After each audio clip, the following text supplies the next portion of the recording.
As a part of my lecture series on the chemistry of main group elements, today I would like to draw your attention to the chemistry of group 1 elements, that is alkali metal elements.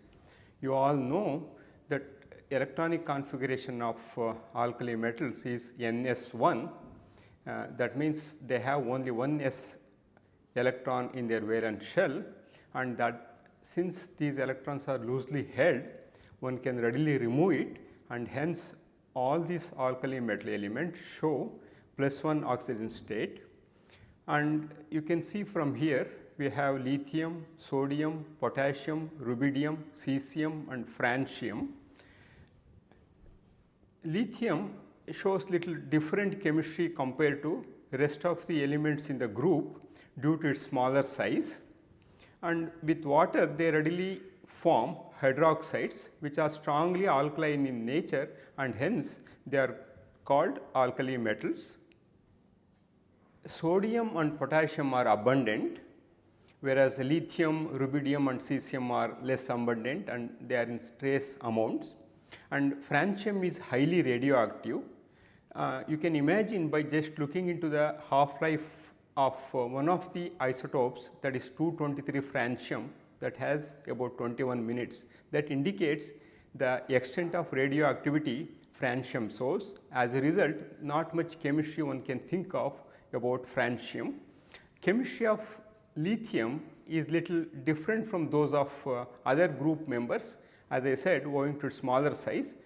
But lithium shows similarities to magnesium in terms of its properties, usually known as diagonal relationship. I would discuss about those aspects at the end of this series in this lecture. And sodium, potassium, calcium and magnesium ions are in large proportions in biological fluids.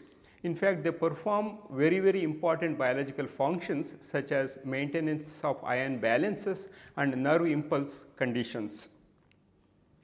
Okay. And loosely held S electrons can be readily removed, and hence they have low ionization energy or ionization enthalpies, and all are most electropositive elements in the periodic table. In fact, alkali metals are most electropositive among the elements in the periodic table. They readily form M+ ion, and obviously M+ ion size is much smaller than the M ion as a result of shrinkage of its size due to the removal of that electron, and hence the increase in the effective nuclear charge. Atomic and ionic radii increases down the group as the size increases. In fact, they have the largest size in their respective periods or rows, and ionization enthalpy decreases down the group due to the increase in the size. And due to the increase in the size, hydration enthalpy also decreases down the group, and lithium plus ion has larger hydration enthalpy, and cesium shows minimum hydration enthalpy, and the order follows this sequence.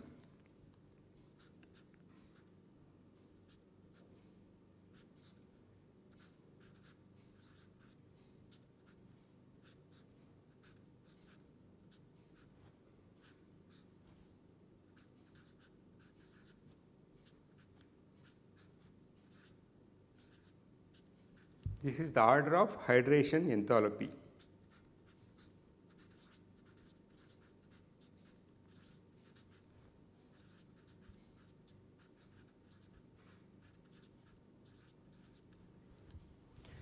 Lithium plus has maximum degree of hydration, and hence all lithium salts are hydrated.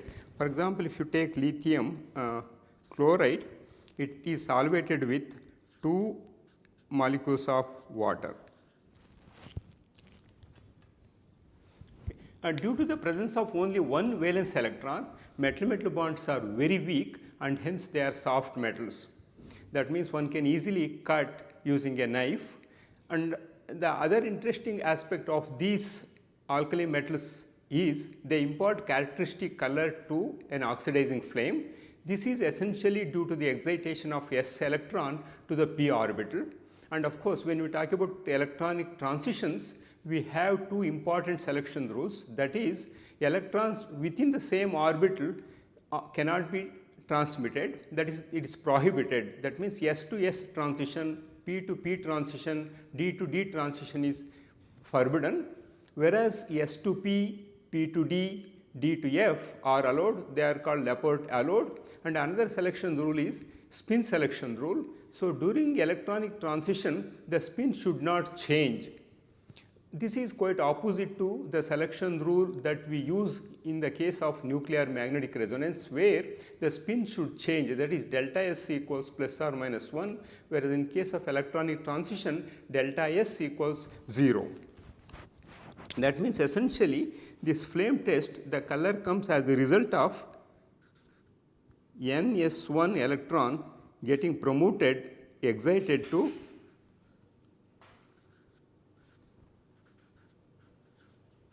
NP1. So, as a result of this one, what happens when these electrons are coming back to the ground state, they emit radiation in the visible region. As a result, color can be seen for the flames. For example, you can see lithium shows crimson red color, sodium shows golden yellow color, potassium shows violet color, and rubidium shows red violet, and cesium shows blues in the respective wavelengths I have given here. For lithium it is 670.8, in case of sodium it is 589.2, in case of potassium it is 766.5, and in case of rubidium and cesium it is 780 and 455.5 nanometers. The color also you can see from the slide that is shown there. So, when we talk about the chemical reactivity, we can think of a few things that comes to our mind. First of all, how it reacts with air. Air means it is quite obvious that how they are going to interact with oxygen. Next, how they interact with water, and then what kind of interaction one can anticipate when it is treated with hydrogen, nitrogen or halogens. And lastly, we can also look into their interaction with organic moieties and also behavior in liquid ammonia. Okay. So, let us look into the chemical reactivity here. Due to the high reactivity of these positively charged ions, they are exposure to air, they tarnish due to the formation of oxides, which in turn react with moisture to form hydroxides. For example, if we take lithium,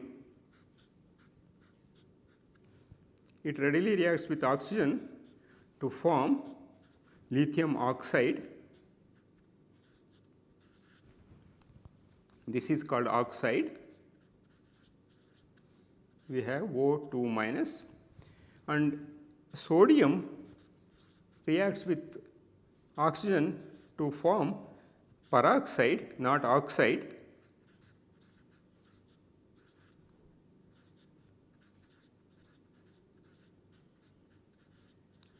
Other heavier elements react with oxygen to form superoxides.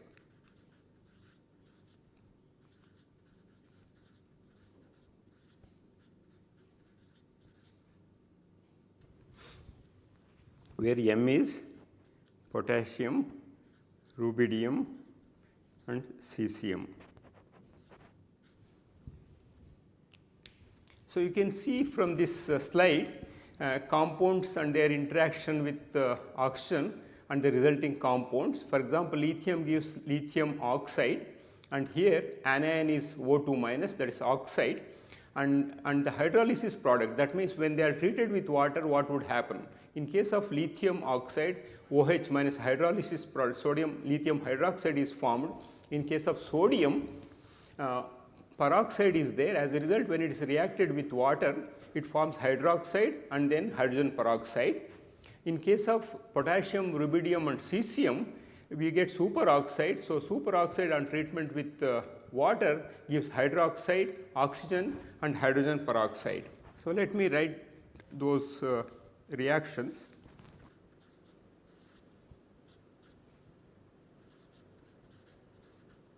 It is for this reason they are called alkali metals. Na2O plus H2O gives 2NaOH. Similarly, sodium peroxide reacts with one equivalent of water to to give initially sodium oxide plus H2O2, and this Na2O again reacts with another molecule of water to give sodium hydroxide. And also they react with nitrates to give the corresponding oxides.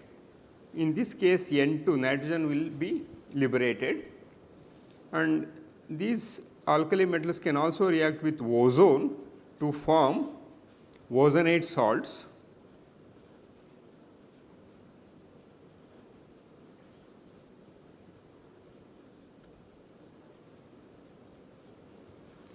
So, these ozonate salts have a unpaired electron. As a result, all ozonate salts are paramagnetic in nature. Similar reactions one can anticipate when they are treated with sulfur, and in those reactions they form sulfides and polysulfides of composition M2SX. Let me write few reactions. Sodium on treatment with sulfur gives sodium sulfide. This sodium sulfide on further treatment with elemental sulfur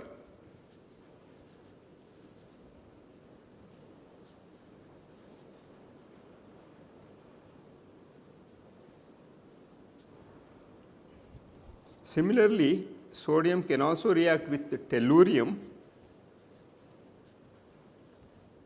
to give the corresponding tellurides. It gives Na2Te2 plus Na2Te3. Cesium also reacts in a similar fashion to give cesium sulfide. Of course, further treatment of cesium sulfide with sulfur, elemental sulfur, leads to the formation of CS2S5. So, these are some of the reactions with oxygen as well as sulfur.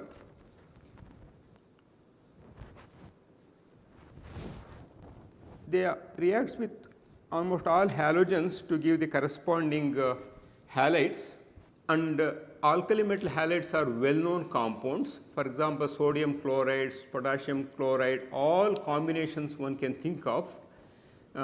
Cesium chloride, cesium bromide, cesium iodide have the same structure, and sodium chloride has a different structure. In case of cesium chloride structure, the cation and anions both are 8 coordinate, that you can see from the structure I have shown on the right side.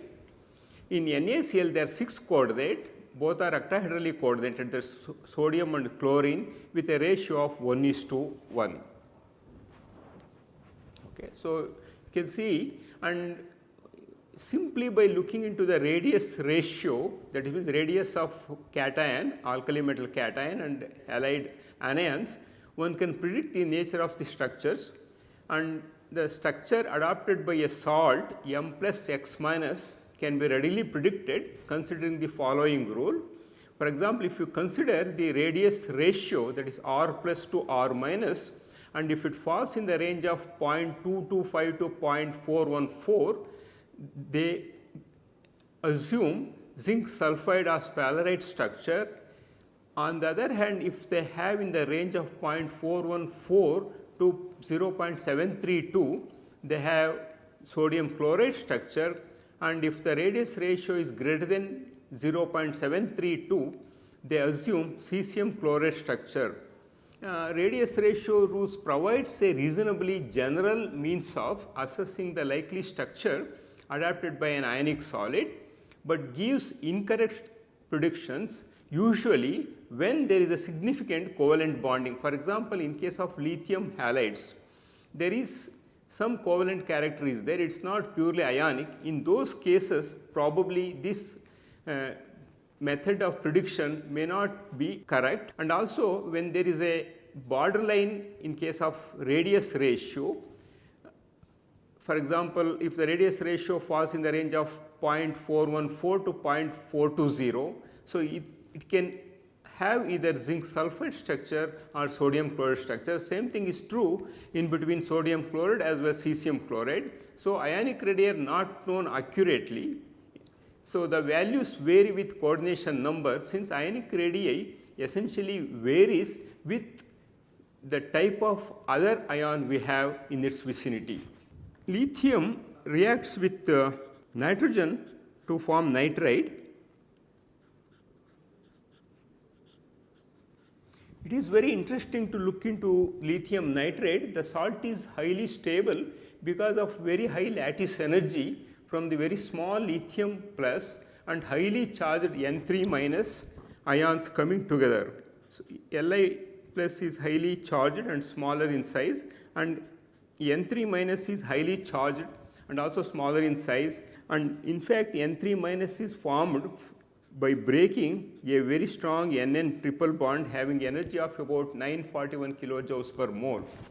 Essentially, the combination of these two gives the energy that is sufficient to break this NN triple bond. And of course, lithium nitride is highly reactive and it readily undergoes hydrolysis on treatment with water or on exposure to moisture. It forms lithium hydroxide and ammonia.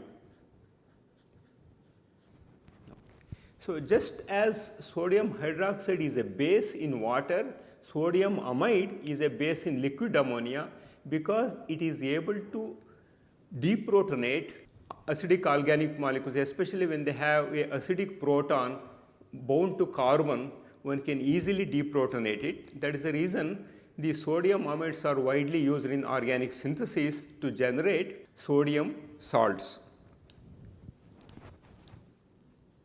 You take a typical alkali metal, treat with ammonia, they form amides of this type.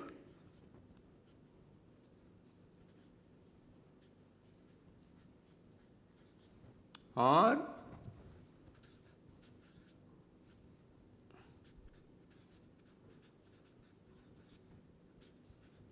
one can get amide plus H2. Of course, if you take any of these alkali metals, especially if you take sodium and put into liquid ammonia, the color turns blue because of the solvated electrons. What happens there is, when the sodium is put into liquid ammonia, so it forms N plus and these electrons are released. So, now ammonia, what happens, because of the polar bonds they have, it generates delta minus on nitrogen and delta plus positive charge on hydrogen. So, now this sodium will be attracted towards nitrogen, and whereas electrons will be coming towards this one. So, because of this solvated electrons, the color is blue in nature. And how it activates a acidic hydrogen in carbon can be seen from this reaction. For example, if you take a typical hydrocarbon where H is slightly acidic and treat with sodium amide, it readily forms a sodium salt with the formation of ammonia. So, now this can be used in various organic synthetic reactions.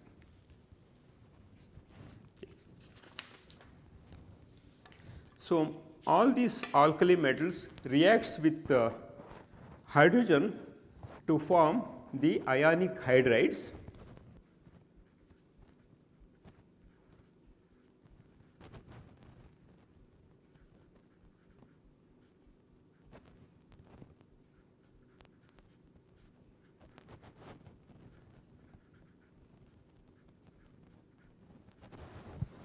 So, at 70 1073 Kelvin lithium reacts, whereas potassium reacts at 673 K for potassium and other higher elements. Since lithium is very smaller in size, okay, it requires little higher temperature to induce reaction with hydrogen molecule to form metal hydride or lithium hydride, whereas in the case of sodium potassium, one can perform this reaction at 673 Kelvin to form the corresponding metal hydrides. And these metal hydrides are also very sensitive towards water, and they readily undergo hydrolysis to form the corresponding base hydroxide with the liberation of hydrogen. And this sodium hydride can also activate acidic CH proton similar to sodium amide. For example, sodium hydride on treatment with CH3 SOCH3 dimethyl sulfoxide to form a salt of this type.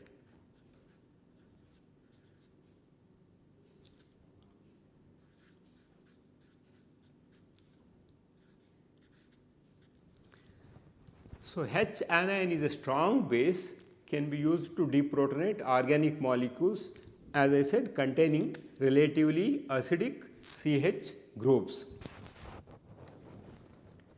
How about the reaction of alkali metals with carbon?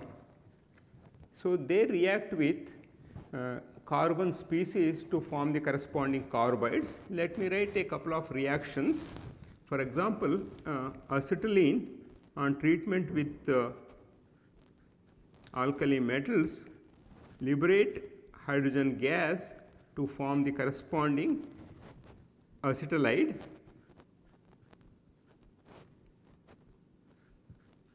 Of course, which in turn can react with another mole of metal to give fully substituted or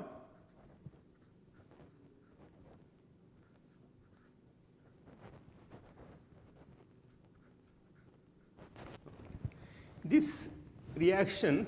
So, ethane acts as an acid. You can see this is deprotonated and it gives the corresponding carbide, and of course, extensive organic chemistry is associated with alkali metals, especially with lithium, and organolithium reagents are extensively used in organic synthesis, and they find numerous applications in all aspects of organic transformations. And these lithium readily reacts with alkyl halides in dry hydrocarbons. You should remember non-aqueous medium. When we are reacting all these alkali metals with organic moieties, we should not use wet solvents, we have to use highly dry hydrocarbons. So, reaction of lithium with RX, a typical alkyl halide in a dry hydrocarbon like benzene, hexane, etc.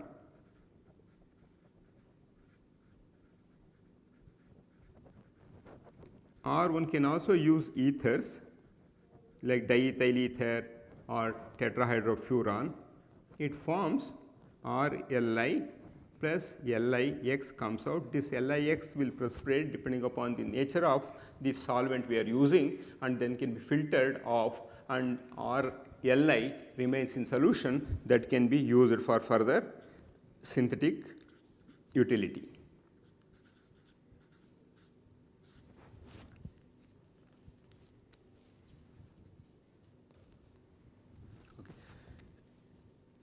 These organolithium reagents are extensively aggregated together in the solid and in solution. For example, if you consider methyl lithium, how to make methyl lithium? Methyl chloride, when it is reacted with two equivalents of lithium, methyl lithium is formed and lithium chloride is formed. So, lithium chloride can be taken out. This methyl lithium, when you solidify or when you crystallize it, it does not exist in monomeric form, it exists in tetrameric form. Alkyl halides, there are several ways to make them. One of the methods is treatment of lithium metal directly with alkyl halides in dry hydrocarbon.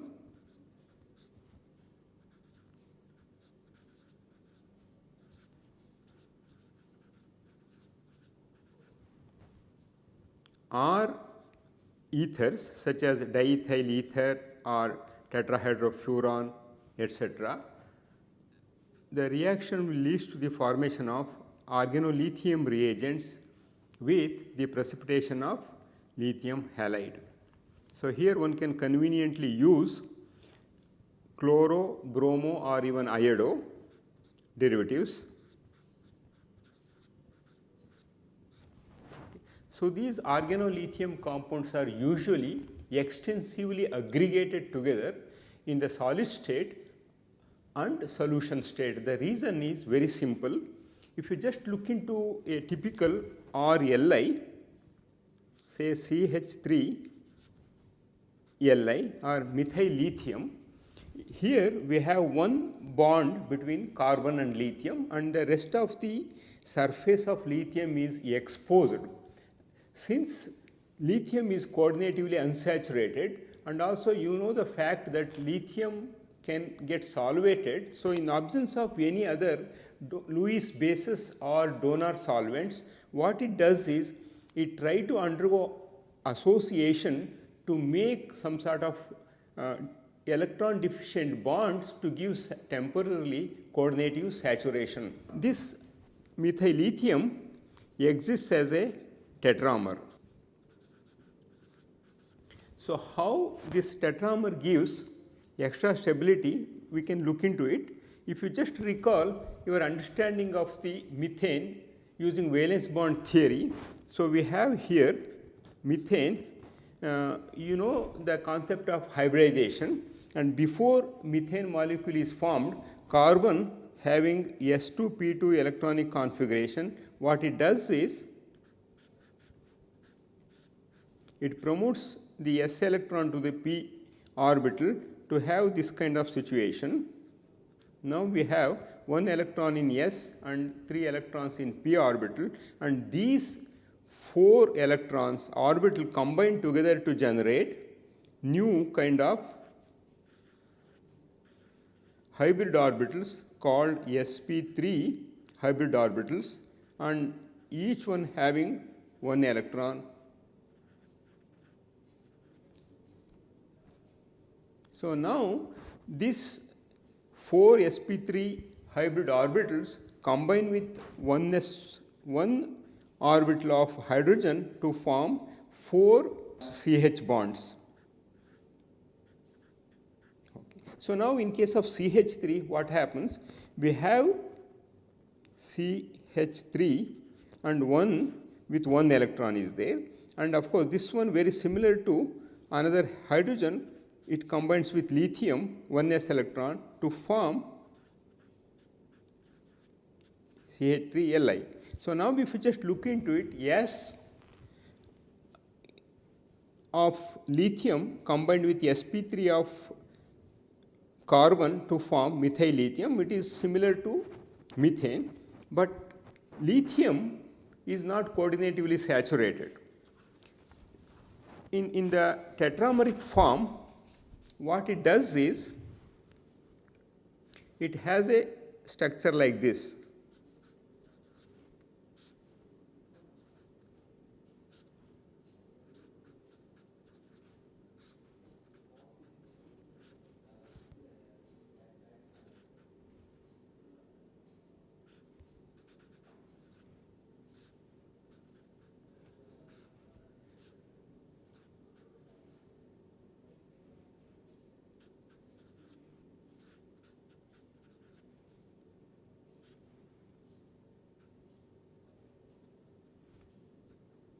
So, it assumes a cubane type structure. So, that means in cubane we have 8 corners are there. Each corner is occupied by methyl groups as well as lithium groups. That means alternate corners are occupied by lithium and methyl groups. So, if you see in the position of 4 lithium atoms, that can be compared to a typical tetrahedron.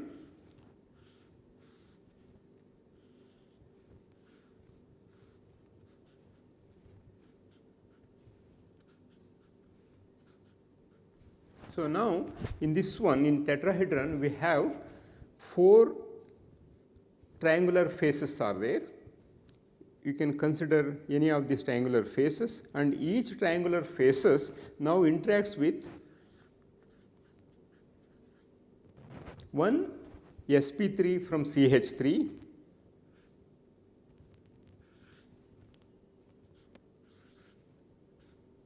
and this eventually gives a cubane structure, and of course, it is not exactly regular cubane, it is a distorted cubane. So, here if you just look into it, since 4 lithium atoms are there in the tetrahedron and each one has 1 electron, so that means for one triangular face only one of the lithium atoms can donate 1 electron. So, that means essentially when 3 lithiums are there in this particular triangular face,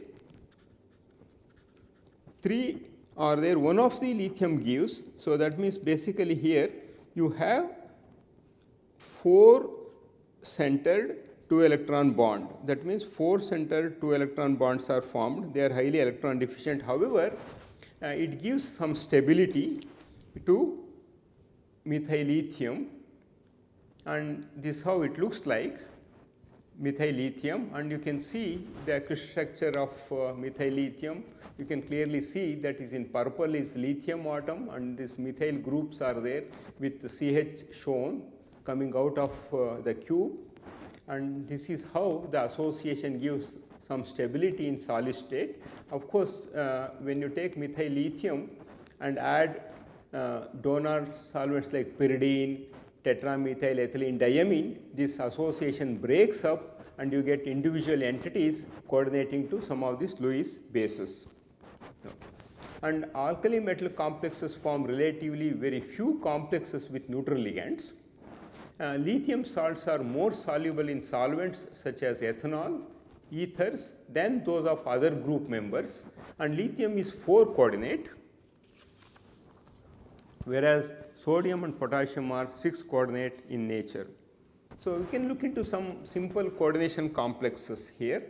As I said, stable complexes can be formed by multidentate ligands which can encapsulate the metal ion. For example, if you have like EDTA, ethylene diamine tetraacetic acid, of course, there we are not using for lithium, of course, in case of calcium we are using that one, but here in this case extensively we use a multidentate ligands called crown ethers and cryptands. Then you may be asking what is crown ether and what is cryptand? They are nothing but the polyethers. I would come to that one later. For example, here as I said, lithium can be tetra coordinated.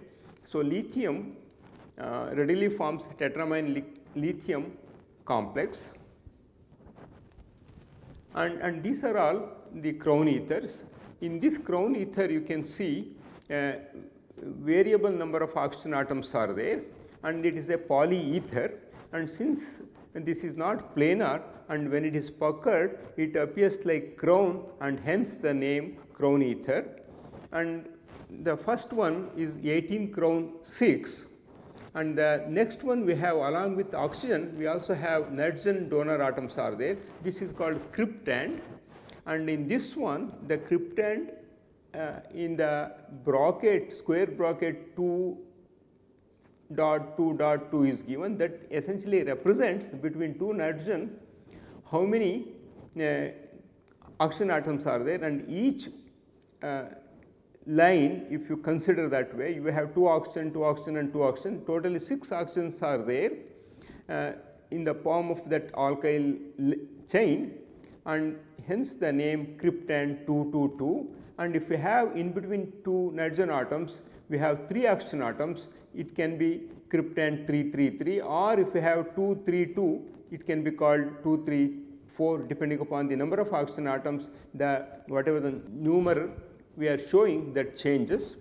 And here how it is 18 crown 6, I will show you this one.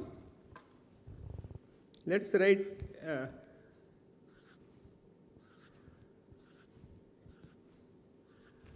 they are all linked by ethylene groups.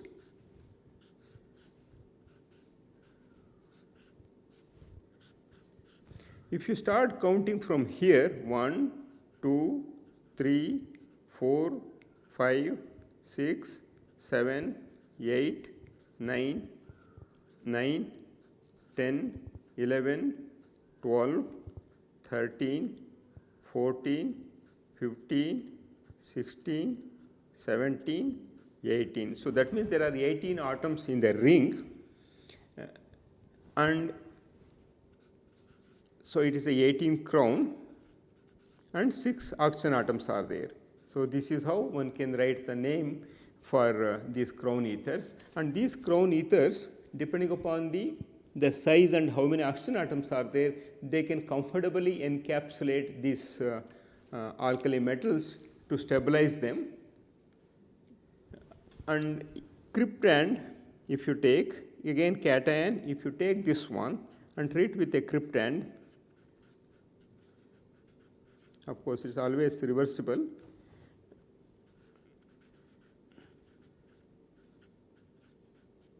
Since this is a neutral ligand, the whole complex will be cationic in nature.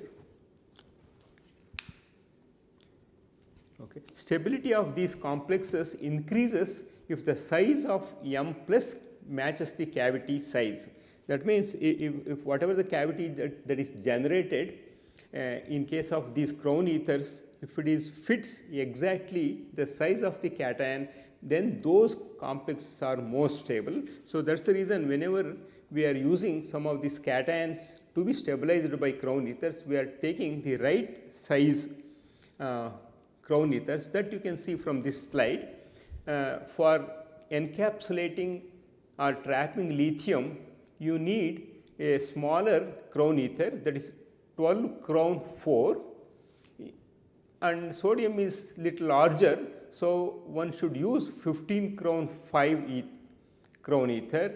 In case of potassium, one can comfortably use 18 crown 6, the one I wrote here, and in case of rubidium, because of smaller bigger size and also its coordination number also more, one can use 21 crown 7, and cesium is the largest among all elements in the periodic table, leaving francium.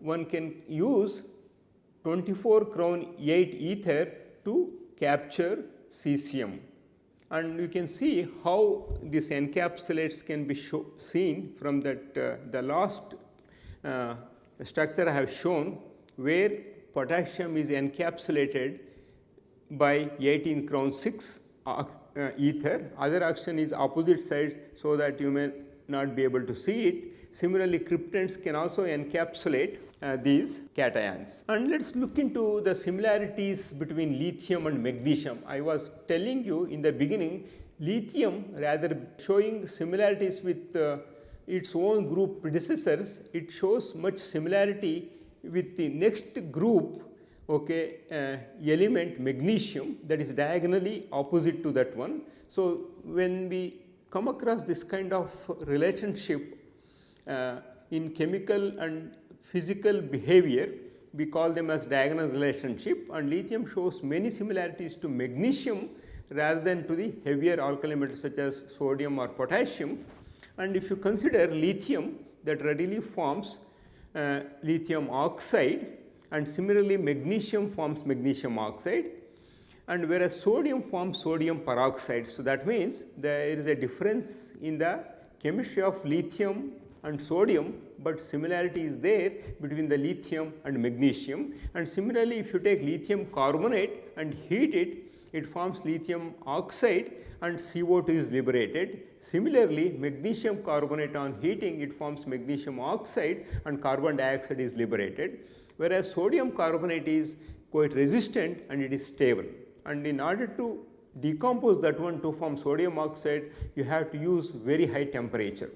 And when we look into the complexes, lithium forms 4 coordinated complexes. Similarly, magnesium also forms 4 coordinated complexes. Tetramine lithium cation is known. Similarly, tetramine magnesium cation is also known. And let us look into some uses of alkali metals and their compounds. In fact, we find extensive utility of most of the alkali metals and most of their compounds in one or the other aspects in day-to-day life. For example, lithium is used in metal alloys with lead, that is called white metals, and they are used in bearings for motor engines.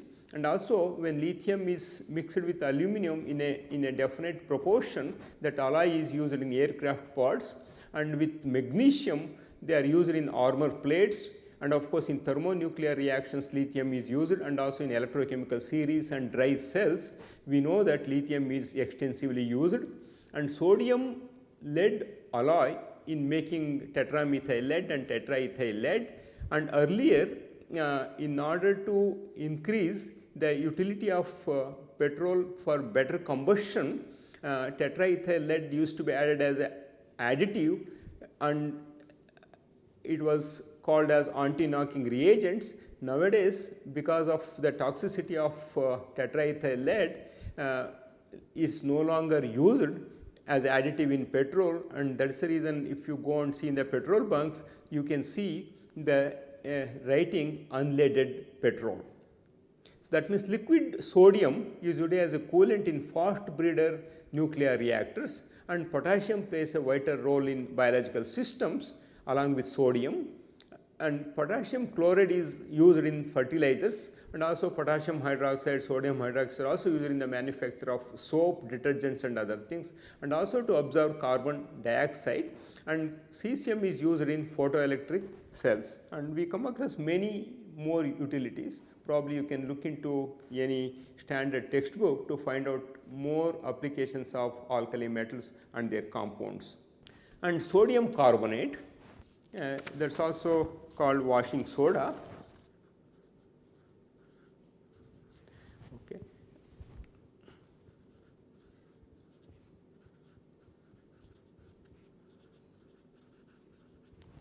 And sodium bicarbonate, NaHCO3 is baking soda. It reacts with acidic compounds to release carbon dioxide, which causes expansion of batters if it is used in the bakery products, giving characteristic texture and grain. For fermentation and all those things we use it. How that happens? Sodium bicarbonate on heating to modest temperature, it forms sodium carbonate and liberates carbon dioxide. This is responsible for the expansion of the batter in bakery products. And now you can ask yourself a question related to alkali metal elements. For example, what is the oxidation state of sodium in sodium oxide or sodium peroxide? In the gas phase, the alkali metals form dimers M2, then draw a MO diagram for M2 molecule. That means how to draw a MO diagram for M2 molecule, and how would you synthesize sodium perchlorate starting from sodium carbonate and also cesium perchlorate.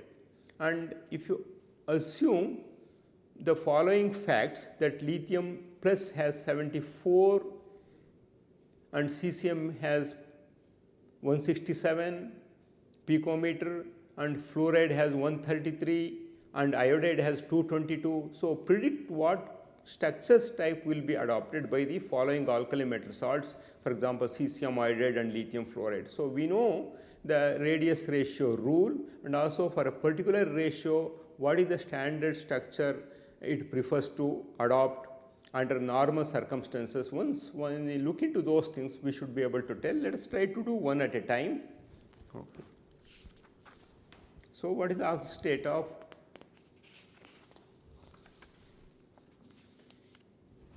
So, of course, whether you take sodium oxide or sodium peroxide, the oxidation state of sodium is +1. And the next question, how how would you synthesize? I would come back to the MO diagram for M2 molecule later. Let us look into the preparation of sodium perchlorate starting from sodium carbonate. So, you can take sodium carbonate and treat this one with perchloric acid. It gives sodium perchlorate with the formation of CO2 and H2O. So, this is how, starting from sodium carbonate, one can prepare sodium perchlorate. And since cesium chloride and its salts are sparingly soluble, one can think of a precipitation reaction. That means cesium chloride on treatment with sodium perchlorate, it forms cesium perchlorate plus sodium chloride. Of course, one can also here it precipitates out, so this can be separated. One can also start from cesium carbonate similar to sodium carbonate. Treat cesium carbonate with perchloric acid, it gives cesium perchlorate and CO2 plus H2O comes out. Or one can also start from cesium hydroxide. So, in this case, along with cesium perchlorate, water will be formed and there is no formation of carbon dioxide. So, now try to look into the problem I gave you to find out the type of structure cesium chloride and lithium fluoride would have. So, look into that radius ratio. Let me write for